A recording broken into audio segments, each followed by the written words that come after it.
اردو تقریر کے لیے عزیزم ریحان سے درخواست کرتا ہوں کہ وہ تشریف لائیں اور اردو تقریر پیش کریں. عزیزم ریحان.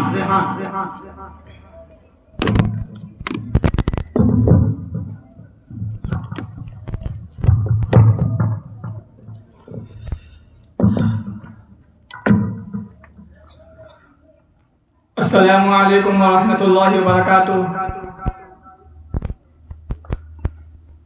الحمد للہ وکفی وسلام علی عبادہ الذین اصطفی. اما بعد.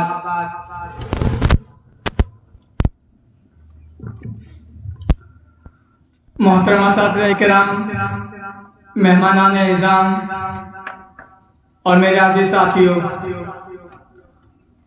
آج کی اس مبارک محفل میں میری تقریر کا عنوان ہے جنگ آزادی میں مسلمانوں کا کردار.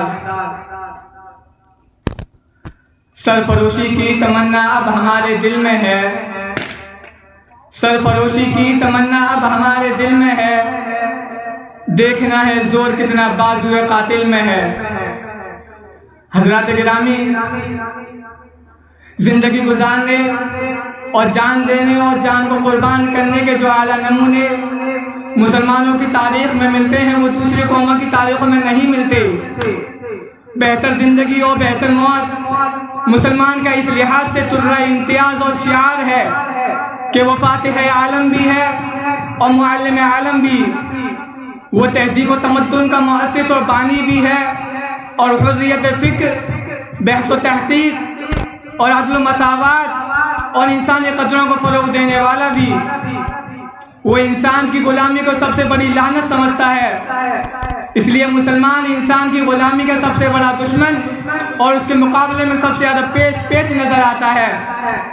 حضرات گرامی، ہندوستان میں مسلمانوں نے طویل مدت تک کم تعداد میں ہونے کے باوجود حکومت کی اور کسی بڑی بغاوت کا ان کو سامنا نہیں کرنا پڑا، اس لیے کہ انہوں نے ہندوستان کو علمی، تمدنی اور اخلاقی لحاظ سے اعلیٰ تصور حیات عطا کیا، ہندوستان کو ایک متحدہ ملک کی حیثیت دی، اس کی سرداری کی حفاظت کی، سماجی ظلم سے اس کو نجات دلائی اور مذہب کے نام پر بھی غلامی کے تصور کو ختم کیا. اور آخری عہد میں جب انگریزوں کا تسلط ہوا تو مسلمانوں نے ہندوستان کو آزاد کرانے کے لیے برادران وطن کو ساتھ لے کر اپنے جان اور مال کی قربانی دی. علماء کرام نے انگریزوں کے خلاف جنگ کرنے کا فتویٰ دیا اور تحریک آزادی میں نمایاں کردار ادا کیا. وہ دارالعلوم دیوبند اور اس کے مدرسین اور علماء جن کو آج گدار وطن ٹھہرایا جاتا ہے، اس تحریک آزادی میں دوسرے طبقوں سے زیادہ نمایاں تھے. حضرت مولانا شیخ عبدالعزیز محدث دہلوی، حضرت سید احمد شہید، مولانا اسماعیل شہید، ٹیپو سلطان شہید، حاجی امداد اللہ مہاجر مکی، مولانا قاسم نانوتوی، مولانا حفظ الرحمان سعاروی، مولانا فضلیہ خیر آبادی، اشفاق اللہ خان، مولانا محمد علی جوہر، مولانا حسن موہانی، مولانا ابوالکلام آزاد، یہ وہ نام ہیں جن کے بغیر ہندوستان کی آزادی کی تاریخ ادھوری اور نامکمل رہے گی. ان عظیم المرتبت علماء اور مسلمانوں نے وطن کی آزادی میں بہت بڑا کردار ادا کیا.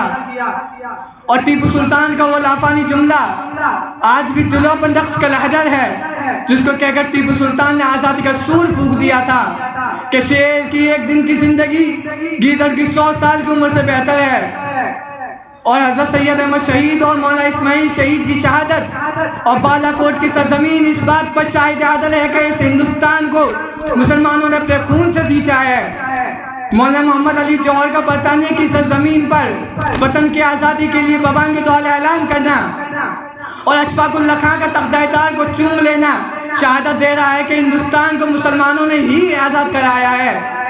مولانا ابوالکلام آزاد اور مولانا حسن موہانی کی بلبل انگیز تقریریں جو آج بھی قلب و ذہن پر نقش کا لحجر ہیں، یہ وہ جانثار اور جافروش شخصیات ہیں جنہوں نے ہندوستان کو آزاد کرانے کے لیے برادران وطن کو ساتھ لے کر انگریزوں کے چھکے چھڑا دیے تھے اور شاد عظیم آبادی کے اس شیر نے تو تمام ہندوستان کے عوام کے رگ و ریشے میں آزادی کے شرارے پھونک دیے تھے.